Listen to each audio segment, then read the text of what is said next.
এই নাও টাকা। আজ আমার ননদ আসবে, ওর জন্য দই আর 1 কেজি মিষ্টি নিয়ে এসো। আচ্ছা বউ, যাচ্ছি। গণেশ দাদা, 1 কেজি মিষ্টি আর 1 কেজি দই দেন। এই নেও পান্থ, একদম টাটকা।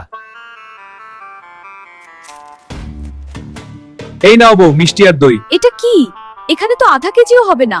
আমি তো গণেশ দাদার দোকান থেকেই নিয়ে আসলাম। তোমাকে গণেশ দাদা ঠকিয়েছে।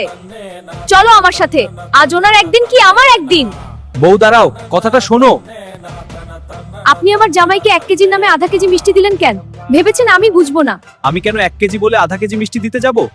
আমি 1 কেজি দিয়েছি। তোমার জামাই এখানেই 3টা মিষ্টি খেয়ে ফেলেছে। উনি কি সত্যি বলছে পান্থ? হ্যাঁ সত্যি, আমার চোখের সামনে খেয়েছে। ও বউ, মিষ্টি তো বোনের জন্যই কিনেছিলাম। ও বেশি মিষ্টি পছন্দ করে না, এক পরিবারের একজন খেলেই তো হয়। কি বললা তুমি? আমি একা খাই নাই বউ, অবুল, নাইমুদ্দিন আর মুইদালিও খাইছে। আজ তোকে ছাড়ছি না। ও সরি।